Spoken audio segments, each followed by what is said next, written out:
തെരഞ്ഞെടുപ്പിങ് പടിവാതിൽക്കൽ എത്തി നിൽക്കുമ്പോൾ കോൺഗ്രസ് വട്ടിയൂർക്കാവിൽ മുരളീധരൻ തന്നെ മത്സരിക്കട്ടെ എന്നും ബാക്കി ജയിച്ച എല്ലാ MLA-മാരും തുടരട്ടെ എന്നുമൊക്കെ കണക്കുകൂട്ടി 30ഓളം സ്ഥാനാർത്ഥികളെ അതതു മണ്ഡലങ്ങളിൽ വിന്യസിപ്പിച്ച് തെരഞ്ഞെടുപ്പ് പ്രചാരണം വരെ കൊഴുപ്പിക്കാനുള്ള പണി തുടങ്ങി. കാസർകോട്ടെ VD സതീശന്റെ പുതുയുഗയാത്ര ഇന്ന് തൃശൂരിലേക്ക് എത്തി നിൽക്കുകയാണ്. കാസർഗോഡ് മുതൽ തിങ്ങി നിറഞ്ഞ ആൾക്കൂട്ടം മാത്രം മതി UDF അധികാരത്തിൽ വരണമെന്ന് ആഗ്രഹിക്കുന്നവരുടെ സർവേയിലെ കണക്കുകൾ നിരക്കാൻ. അതേസമയം മധ്യ കേരള ജാഥയിൽ ജോസ് കെ മാണിക്ക് മുന്നിൽ ഒഴിഞ്ഞ കസേരകൾ മാത്രമാണ് ഉണ്ടായത്.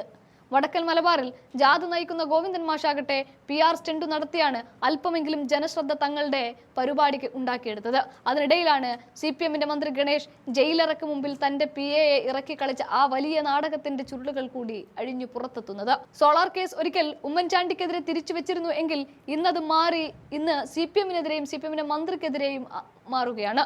ഉമ്മൻചാണ്ടി എന്ന ആ വലിയ മനുഷ്യനെ കല്ലെറിഞ്ഞ് ഇല്ലാതാക്കാൻ നോക്കിയ അതേ ടീമാണിപ്പോൾ കോടതിക്ക് മുന്നിൽ ഉരുകാൻ പോകുന്നത്.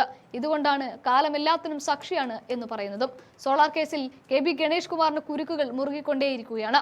UDF സർക്കാരിന് പണി കൊടുക്കണമെന്ന് പരാതിക്കാരെ ആവശ്യപ്പെട്ടു എന്ന് പരാതിക്കാരുടെ അഭിഭാഷകൻ ഫെനി ബാലകൃഷ്ണൻ നൽകിയ മൊഴിയാണ് ഇതിനെല്ലാം ആധാരം. ജയിലിൽ വെച്ച് പരാതിക്കാരി കൈമാറിയ 21 പേജുള്ള കത്തിൽ UDF നേതാക്കൾക്കെതിരെ ലൈംഗികമായ ആരോപണങ്ങൾ ഒന്നുമേ ഉണ്ടായിരുന്നില്ല. പരാതിക്കാരുടെ നിർദ്ദേശപ്രകാരം കത്ത് മന്ത്രി ഗണേഷ് കുമാറിന്റെ ബന്ധുവിന് കൈമാറി എന്നും ഫെനിയുടെ മൊഴിയിൽ പറയുന്നുണ്ട്.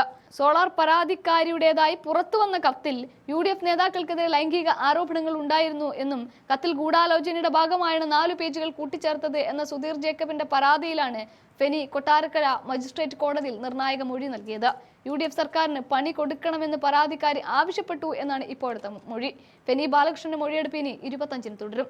തെരഞ്ഞെടുപ്പ് കഴിയും വരെ കേസിന്റെ വിചാരണ നിർത്തിവെക്കണമെന്ന് ആവശ്യപ്പെട്ടുള്ള ഗണേഷ് കുമാറിന്റെ ഹർജിയും കോടതിക്ക് മുന്നിലുണ്ട്. ഫെനി ഉൾപ്പെടെ ഉള്ളവർ നൽകുന്ന തുടർമൊഴികളും തെളിവുകളുടെയും അടിസ്ഥാനത്തിലാവും ഗണേഷ് കുമാർ ഉൾപ്പെടെ ഉള്ളവർക്കെതിരെയുള്ള കോടതിയുടെ ഓരോ തുടർ നടപടികളും. എന്താണെങ്കിലും വെളുക്കാൻ തെച്ചത് പാണ്ടാവുകയും കാലം തിരിഞ്ഞു കൊത്തുക കൂടി ചെയ്യുമ്പോൾ ഗണേഷിനും CPM-നും അത്ര നല്ലതല്ല.